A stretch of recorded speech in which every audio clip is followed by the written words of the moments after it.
안녕하세요. 외국인 투자기업 그리고 한국 진출 기업을 위한 회계 세무 가이드란 주제로 설명드리게 된 김현준 세무사입니다. 한국 진출 기업에 대해서 총 10차례의 강의를 통해서 설명드리려고 하는데요. 비록 짧은 시간이지만 여러분들한테 도움이 되는 주제로 설명을 드리려고 합니다. 세계화의 추세에 따라서 국제 거래나 해외 투자가 빈번하게 이루어지고 있는 추세인데요. 이에 따라서 해외 자본이 한국 시장을 목적으로 하거나 해외 시장과의 공조를 위해서 한국의 여러 가지 형태로 진출하는 경우가 많이 있는 것 같습니다. 저는 약 한 10년 좀 넘은 것 같은데 한국 진출 기업의 설립과 운영에 대한 일을 해오고 있고요. 실무적으로 경험했던 여러 가지 유의사항과 문제점을 중심으로 여러분들에게 설명드리도록 하겠습니다. 처음으로 한국 진출을 결심하게 되면은 처음으로 접하게 되는 고민은 과연 어떤 형식으로 한국에 진출하는 것이 가장 유리할 거에 대한 문제일 것입니다. 한국 진출을 하는 유형은 여러 가지가 있겠지만 대표적으로는 자회사, 지사, 연락사무소의 세 가지 형태라고 생각을 합니다. 간단하게 자회사와 지사와 연락사무소의 특징에 대해서 설명을 드려보겠습니다.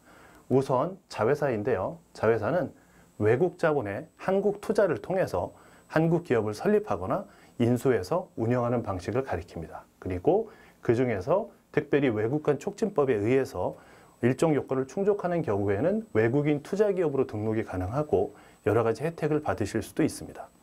다음으로 지사 형식으로 진출하는 형태인데요. 외국 법인이 국내에 브랜치를 개설함으로써 외국 법인의 국내 지점 형태로 이제 설립하는 방식을 말하고요. 기본적으로 자회사는 한국 법인에 해당하지만 지사는 외국 법인의 국내 지점이기 때문에 외국 법인에 해당한다는 차이점이 있습니다. 마지막으로 연락사무소 형태인데요.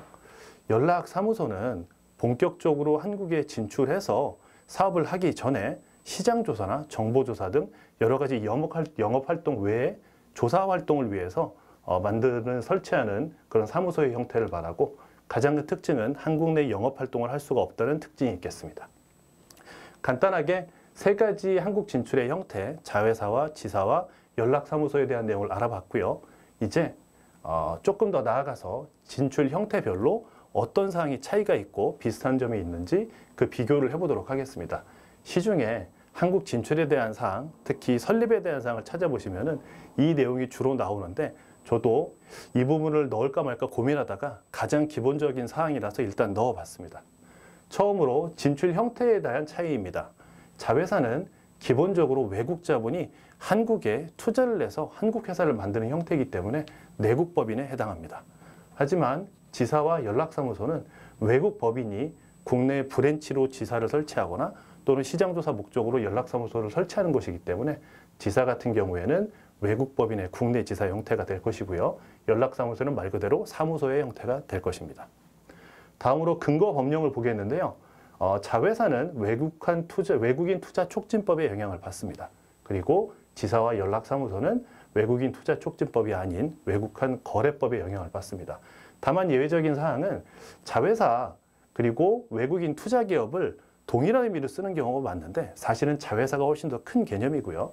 자회사 중에서 특정 요건을 충족하는 경우에만 외국인 투자기업이라고 말을 합니다. 그렇기 때문에 외국인 투자기업에 해당하는 경우에는 외국인 투자 촉진법에 의한 영향을 받지만 그렇지 않고 소규모의 투자를 하는 경우에는 동일하게 외국한 거래법의 조촉을 받게 됩니다. 그리고 외국인 투자가와 국내 한국 진출 기업의 동일체 여부에 대해서 설명을 드릴 필요가 있는데요.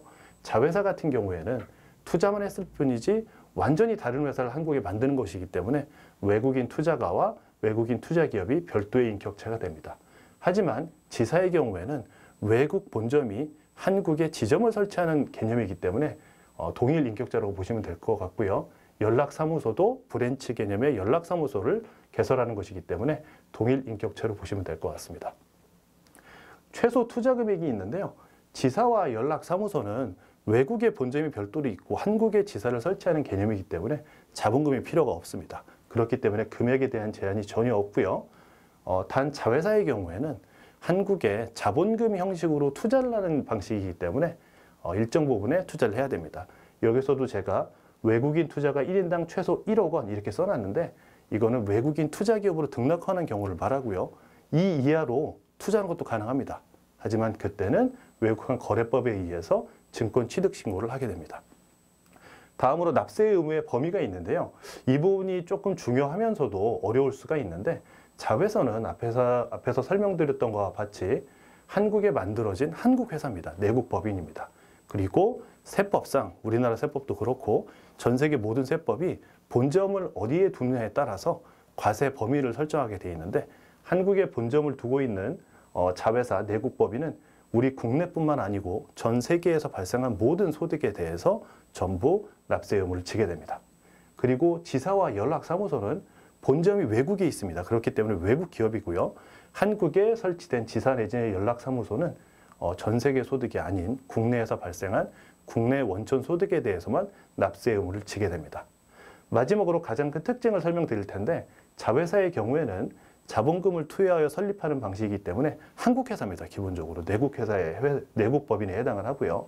지사 같은 경우에는 자회사는 다르게 외국 법인의 지사 개념이기 때문에 내국 법인이 아닌 외국 법인에 해당하게 됩니다. 당연히 자본금이 필요가 없고요. 마지막으로 연락사무소는 말 그대로 영업활동을 하지 않고 시장조사 등을 목적으로 하기 때문에 법인 등기가 필요 없고 법인격도 없습니다. 그리고 영업활동을 할 수 없다는 것이 가장 큰 특징이라고 할 수 있겠습니다. 여기까지 기본적인 내용을 설명드렸는데, 사실 여기까지 말씀을 드리고 이 중에서 가장 좋은 거를 골라봐라라고 말씀을 드리게 되면은 상당수의 경우에는 결정을 못 하시는 경우가 많습니다. 그래서 이 다음 것은 어떻게 하면 가장 적합한 진출 형태를 결정하는지에 대한 내용인데, 결론부터 말씀드리면은 어떤 형식으로 진출하는 것이 우리 회사에 가장 많을까? 이거에 대한 획일적인 정답은 없습니다. 제가 써놓은 것처럼 자국 및 상대국의 조세, 외환 법률 등의 관련 법규와 한국에 진출하고자 하는 목적 등, 그리고 외국 투자가가 처한 환경에 따라서 그 모든 것을 종합해서 검토하고 결정해야 된다고 말씀드리고 싶습니다. 사실 이렇게 정답처럼 말씀드렸지만 이것도 상당히 모호하거든요. 그래서 예를 들어서 좀 설명드려 보겠습니다. 실제로 제가 상담을 진행하면서 만났던 사례들이고요. 처음에 자회사 형태의 진출이 유리한 경우라고 되어 있고, 제가 써놓은 게 뭐냐면은 한국 진출의 실패 위험이 본사에 영향을 끼치는 것을 방지하거나 한국 진출 기업의 발생 이익을 분산하여 배당받고자 하는 경우라고 되어 있습니다. 한국 진출을 하는 목적은 사실 한국 시장에서 이익을 얻기 위함이죠. 근데 잘 될 수도 있겠지만 실패하는 경우도 있습니다. 그런데 이때 외국 본사와 직접적으로 연결된 회사를 만들어버리게 되면은 한국에서 만들어진 자회사 내지는 한국 투자기업이 실패가 본점에도 영향을 미치기 때문에 그러한 것을 피하고자 하는 경우에는 완전히 다른 형태의 회사, 자회사를 만드는 것이 유리하고요. 한국 진출 기업이 업무를 효율적으로 달성해서 수익이 발생했을 경우에 이 부분을 배당을 통해서 외국인 투자가에게 배당을 하고, 이름을 통해서 이제 이익이 실현되는 방식을 하고 있는데, 만약에 지사 형태로 하게 되면은 1년 동안에 벌어들인 수익 모두가 외국 본점의 수익으로 이전되기 때문에 더 많은 법인세를 내야 되는 경우가 있습니다. 단 자회사의 경우에는 배당 시기를 조절할 수 있기 때문에, 예를 들어서 1억의 이익이 발생했는데 한 해에 전부 다 이익 실현을 하는 거랑 2, 3년에 걸쳐서 배분해서 실현하는 경우에는 세금 부분에서 절세 효과가 있기 때문에 이런 경우에는 자회사 형태의 진출이 유리합니다. 다음으로 지사 형태의 진출이 유리한 경우에 대해서 써놨는데, 해외 지점을 통해 국제 경쟁력을 과시하고자 하거나 사업척이 투자 비용에 대한 손실을 본사 이익과 상계하고자 하는 경우로 써놨습니다. 이 부분 간단히 설명드리면요. IT 기업이나 국제 업무를 주로 하는 외국 본사의 경우에는 해외 지점이 몇 개인지에 따라서 회사의 위상이 달라지는 경우가 있습니다. 이런 경우에는 사실은 자회사는 완전히 다른 형태의 새로운 회사를 만드는 것이지만, 지사의 경우에는 외국 본점에 해외 지점을 만드는 개념이기 때문에 이렇게 국제 경쟁력을 과시하고자 하는 경우에는 지사의 형태가 훨씬 좋다고 판단해서 진출하는 경우가 있고요. 그리고 보통 뭐 다 그런 건 아니겠지만 처음에 한국 진출을 하게 되면은 초기 투자 비용이 많이 들어서 손실이 발생하는 경우가 많이 있습니다. 처음 설명드렸던 자회사의 경우에는 자회사 내부에서 손실이 발생하면 이후에 시간이 지나면서 이익이 발생하면서 서로 상계되는 구조가 되겠지만은 지사의 경우에는 한국 진출 기업 지사에서 손실이 발생했을 때는 그해 바로 외국 본점에 그 손실이 반영돼서 외국 본점에 법인세가 차감되는 효과를 가져오기 때문에 이런 경우에는 지사 형태의 진출이 유리할 수도 있습니다. 마지막으로 연락사무소 형태가 유리한 경우를 간단히 살펴볼 건데요. 연락사무소는 말 그대로 영업활동을 하는 것이 아니고 한국 진출하는 것이 괜찮을지 수익성이 있는지 이런 시장 조사를 하는 경우이기 때문에 한국에서의 성공 가능성을 확신하지 못하거나 한국 시장에 대해서 잘 모르는 경우에 초기에 이제 대응 단계로서 연락사무소를 선택하는 것이 유리할 수도 있습니다. 이상으로 간단하게나마 세 가지 한국 진출의 유형에 대해서 살펴봤고요. 가장 적합한 진출 형태에 대해서도 살펴봤는데 한국 진출을 유념해 두고 계신 분이라면 이 내용을 기억하셔서 도움이 되셨으면 좋겠습니다. 감사합니다.